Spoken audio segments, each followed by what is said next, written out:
Bismillahirrahmanirrahim. Assalamualaikum warahmatullahi wabarakatuh. Izin perkenalan, nama saya Aditya Tama Bagus Bakhtiar dari kelas 4A Manajemen S1 NPM 18.110.0018. Dalam mata kuliah Manajemen Pemasaran 1 ini, saya akan mempresentasikan salah satu materi yaitu desain produk. Baik, yang pertama, pengertian produk. Produk merupakan sesuatu yang dapat berupa barang atau jasa yang ditawarkan oleh produsen untuk memenuhi kebutuhan, keinginan, dan permintaan dari konsumen. Di dalam desain produk ada beberapa hal, yaitu atribut produk, siklus hidup produk, klasifikasi produk, strategi pengenalan produk baru, desain merek, kemasan dan pengemasan, pembuatan label, serta pelayanan. Yang pertama, atribut produk. Menurut Kotler dan Armstrong, menyatakan atribut produk adalah pengembangan suatu produk atau jasa melibatkan penentuan manfaat yang akan diberikan. Menurut Fandi Ciptono, atribut produk adalah unsur-unsur produk yang dipandang penting oleh konsumen dan dijadikan sebagai dasar pengambilan keputusan. Atribut produk meliputi merek, kemasan, jaminan atau garansi, pelayanan, dan lainnya. Yang pertama, merek. Menurut Kotler, merek adalah nama, istilah, simbol, atau lambang dengan warna, gerak, atau kombinasi atribut-atribut produk lainnya yang diharapkan dapat memberikan identitas dan diferensiasi terhadap produk pesaing. Tujuannya adalah sebagai identitas yang bermanfaat dalam diferensiasi atau membedakan produk suatu perusahaan dengan produk pesaingnya. Alat promosi, yaitu sebagai daya tarik produk untuk membina citra, yaitu dengan memberikan keyakinan, jaminan kualitas, serta prestis tertentu kepada konsumen dan untuk mengendalikan pasar. Yang kedua, kemasan. Menurut Kotler, kemasan atau packaging merupakan proses yang berkaitan dengan perancangan dan pembuatan wadah atau pembungkus suatu produk. Kemudian, pemberian label. Label menurut Kotler adalah tempelan sederhana pada produk atau gambar yang dirancang dengan rumit yang merupakan kesatuan dengan kemasan. Label memiliki beberapa fungsi, yaitu mengidentifikasikan produk atau merek, kemudian menentukan kelas produk, menjelaskan produk, serta mempromosikan produk. Kemudian yang kedua, siklus hidup produk. Siklus hidup produk yang baik untuk produk dengan melakukan perancangan baik karena akan menghasilkan produk unggulan yang sesuai dengan keinginan atau kebutuhan di pasar. Perencanaan produk memperhatikan 3 tingkat, seperti tingkat paling dasar adalah produk inti atau core product yang ditujukan untuk menjawab pertanyaan apa yang sebenarnya dibeli oleh pembeli. Kemudian tingkat produk aktual atau actual product. Perencanaan produk harus menyusun produk aktual di sekitar produk inti. Produk aktual mempunyai 5 macam karakteristik, yaitu tingkat mutu, sifat, desain, nama merek, dan kemasan. Kemudian tingkat produk tambahan atau augmented product.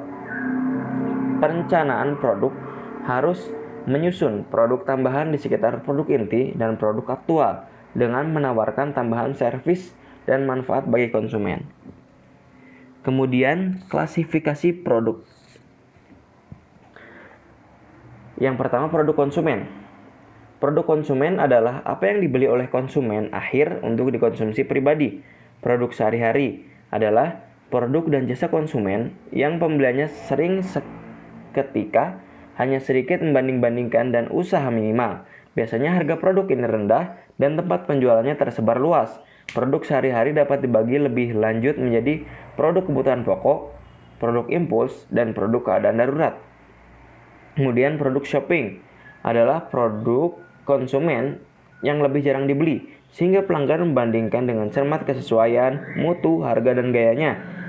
Ketika membeli produk shopping, konsumen menghabiskan banyak waktu dan usaha mengumpulkan informasi dan membanding-bandingkan. Produk shopping dapat dibagi menjadi produk shopping homogen dan produk shopping heterogen.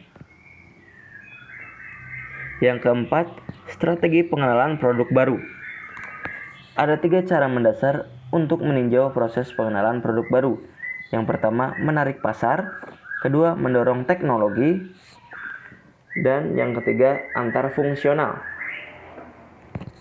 Langkah-langkah untuk mengembangkan produk baru yaitu pengembangan ide, desain produk cross fungsional, dan menentukan karakteristik. Yang kelima, desain merek.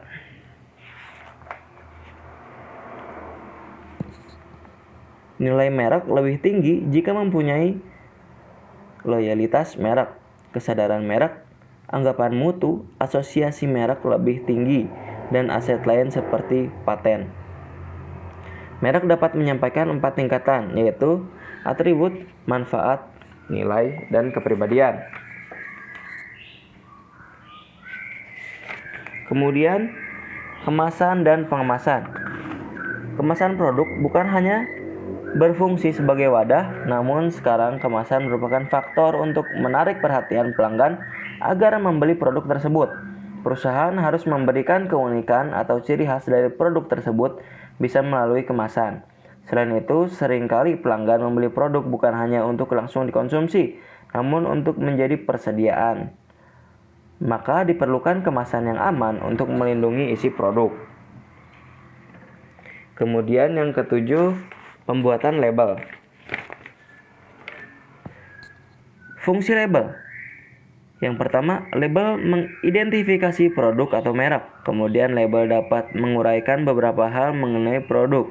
Label dapat mempromosikan produk dengan gambar menarik, serta label mungkin juga mengklasifikasikan produk. Selanjutnya, pelayanan. Pelayanan merupakan salah satu faktor dalam persaingan produk perusahaan. Harus mengembangkan jasa pelayanan kepada pelanggan. Dengan adanya pelayanan yang bagus dan sesuai, maka mampu meningkatkan nilai dan kualitas produk.